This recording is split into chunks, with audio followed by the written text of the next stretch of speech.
That was awesome, man. It was good to hear that. Yeah, let's give it up again for Pastor Harold.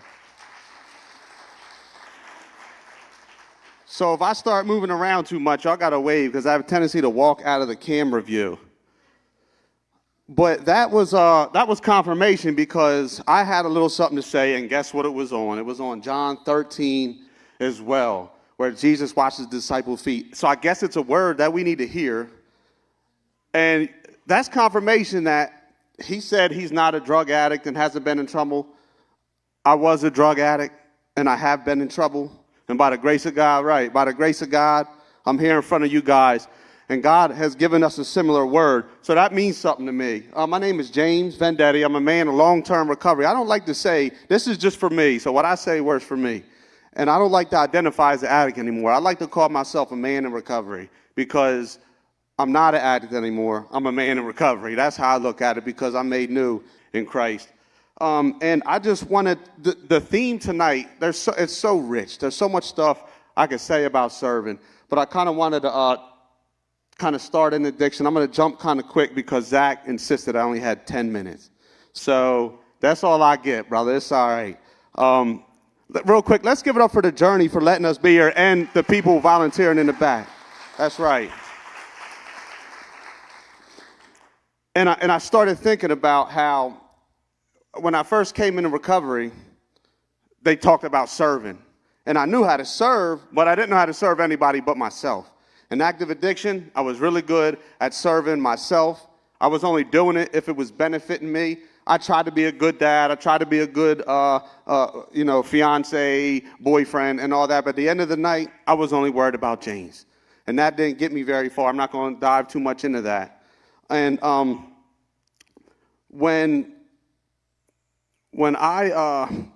so I got the opportunity to go to long-term inpatient treatment, right? I'm not going to go to the whole jail down S5 and all that. Still wasn't ready to serve. But when I had that heart change in jail, I got the gateway. It's not here anymore, unfortunately. And I knew that I wanted to do something. I didn't know that serving is what it was called, right? So I signed up to do this stuff. So I was in a therapeutic community. And when you sign up to do something in a therapeutic community, if you don't do it, they hold you accountable. Who would have thunk? So this dude, Kyle, I still kind of keep in contact with him. I didn't do my chore, and he comes up, and mind you, I'm already high-strung. I'm probably, I'm a month and a half, 2 months clean at this time. So I get the treatment. 2 months. So I get the treatment. I sign up. I don't do it. And he's like, yo, why didn't you do your chore? I'm like, what are you talking about? I get all worked up inside and start getting all frustrated and hooting and hollering, but I got through that. So that was my first experience with wanting to serve and what happens if I don't serve. I felt like I let people down. In the therapeutic community, like, you all got to work together. How many people have been in the therapeutic community? There should be a lot of hands going up in here. I know that's right. Thank you. And then, so I come home, I do 4.5 months there, and I dive head first. When I was in treatment, man, I had every meeting I wanted to go to lined out. I wanted to start a meeting. I had the bus route and all that because I knew what Oxford House I was going to, all the NA meetings I wanted to hit. My counselor told me I was on a slippery slope because I was planning too much. But I digress. That's a different story.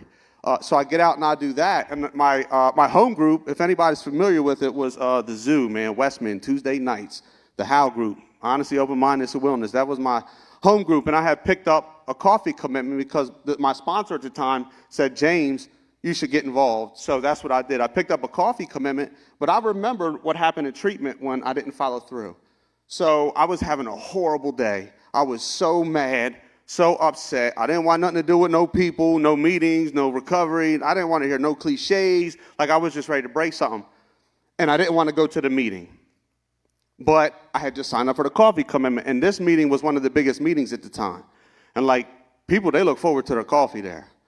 So I was like, man, I'm going to go ahead and go to this meeting and make this coffee so people see, raise your coffees, that's right, and go to this meeting so these people have their coffee. So I get there, I make the coffee, but who would have thunk it, like, my feelings started calming down. I started feeling good. And I started just getting a sense of peace. And that was the first time I can remember identifying service work with serenity, because they said that you'll get serenity through this process. And that looks different for all of us. And that I definitely did. Now, when Pastor was just up here, I had looking through my Bible because we were both talking about John 13, but I couldn't find where Jesus washed their feet. I could only find where Jesus washed their feet. So I think we're reading out of a different Bible. Praise God for the Sussex County, baby. Slower, lower. I love it. I love it. But so I just want to say this. What I believe and what us Christians believe about God, if that doesn't apply to you in your life, that's okay. We love you. We want to fellowship with you. We'll meet you where you're at. But I believe the application is the same, whether you believe in Jesus like we do or not. And, I believe that Jesus is God in the flesh, come down from heaven. So I'm going to read this real quick. And this, again, is John 13. And it says, this is a different part. So you touched on some of the stuff that I'm not going to touch on because I don't have enough time. So it says the evening meal was in progress. This is, Jesus breaking bread at the Last Supper. So the evening meal was in progress, and the devil had already prompted Judas, the son of Simon Iscariot, to betray Jesus.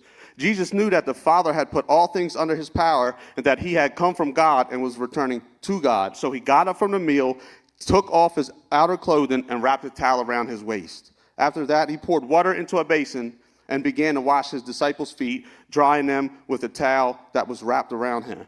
So back in the day, they didn't have nice shoes like we had. Their feet were dirty. So Jesus is down there. Mind you, this is God. We believe that this is God down there washing their dirty feet. And the job of a foot washer, because people had slaves and stuff at this time, servants, but the job of the foot washer was the lowest servant's job. It was the bottom of the bottom. And Jesus, he took and did that. And it says that he took off his garment and laid it down before he started washing their feet. And taking off his garment, some say it could be a sign of putting his glory to the side, because that's what God did for us when he came down as Jesus. He took off his glory and put it to the side and took the job of the lowest servant and started washing the disciples' feet. And I was going to have a brother of mine up here. I was going to wash his feet in front of y'all, but he did not make it tonight. Adam, we love you if you're watching this. Somebody go get some borax soap. No, I'm playing. And so he laid his garment down and took off his glory, right? And it started reminding me, so Jesus served. So God said, I came to serve, not to be served. And that reminded me that when I was in treatment or when I was in detox, that people came in to serve me. There was people working there serving me. H&I came in. Kenny, you're here tonight. I believe you came in there. I remember. And it was a blessing. So they came in to serve me. And I got 7 minutes left. So how could I not serve, right? And it got me thinking, so whenever I say something, it's because I'm talking to myself. Whenever y'all hear a little word from me or whatever, I'm talking to myself. And it got me thinking that when we get clean and when we get some time and our life starts getting together, we can get these things of glory in our lives, whether that be the good job, the good salary, the beautiful wife, the family, the boats, the fish tanks, all the above. All this stuff can get in the way of us serving. So when I was reading this, God was telling me that maybe I have to put away some of my glory. And maybe that's somebody in here tonight that hasn't really wanted to serve or that got too busy. I encourage you, let's put away the glory of maybe our jet skis or whatever, and let's get out and serve tonight. What that may look like for you, it could be different. You could serve with Firm Foundation, Strength and Recovery. You could be serving in NA, AA. It doesn't matter.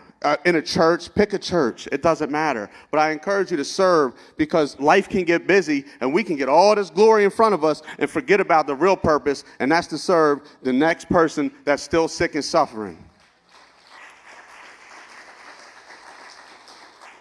So I'm going to end with this. When we wash another person's feet, that's telling them we love them and we don't hold anything against them. When we go out and we put aside the glory of our lives, that's serving the least. That's telling them that we love them and we don't hold anything against them and meet them where they're at. Because I know when I was down and out, I needed somebody to serve me. So whatever serving, or I know God is putting on somebody's heart and their mind that they should get into service. Whatever that looks like for you, I encourage you. There's somebody out here that's down and out that needs to know that they're loved. But thanks for listening to me, you guys, tonight. Let's give it up for Firm Foundation real quick.